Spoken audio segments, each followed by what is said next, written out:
ગુજરાત માધ્યમિક તેમજ ઉચ્ચતર માધ્યમિક વિભાગ દ્વારા આજથી શરૂ થતી એસએસસી અને એચએસસી બોર્ડની જાહેર પરીક્ષાઓમાં સવારે ધોરણ 10ની એસએસસી બોર્ડની પરીક્ષા શરૂ થતા પરીક્ષા કેન્દ્રો બહાર પરીક્ષાર્થી વિદ્યાર્થીઓ અને વાલીઓની ભારે ભીડ જોવા મળી હતી।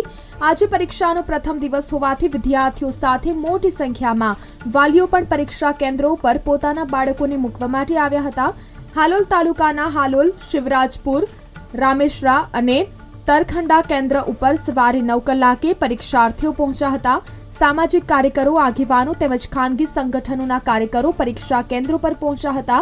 જેઓ પરીક્ષા આપવા આવેલા વિદ્યાર્થીઓને ગુલાબનું ફૂલ અને બોલપેન આપી પરીક્ષામાં સફળ થવાની શુભેચ્છા પાઠવતા જોવા મળ્યા હતા। હાલોલ કેન્દ્રની વીએમ હાઈસ્કૂલ, એમએસ હાઈસ્કૂલ, નૂતન વિદ્યાલય અને શિવરાજપુર કેન્દ્રની કેવીએસ હાઈસ્કૂલ, રામેશ્વરા કેન્દ્રમાં પીએમપી હાઈસ્કૂલ તેમજ તરખંડા કેન્દ્રમાં નારાયણ સ્કૂલમાં પરીક્ષાર્થીઓ આજે ગુજરાતીનું પેપર આપી રહ્યા છે। જ્યારે પરીક્ષા કેન્દ્રો પર ચુસ્ત પોલીસ બંદોબસ્ત ગોઠવવામાં આવ્યો છે અને વિદ્યાર્થીઓને પરીક્ષા બ્લોક શોધવામાં સરળતા મળી રહે તે માટે દરેક યુનિટ અને બ્લોક બહાર શિક્ષકોની નિમણૂક કરવામાં આવે છે।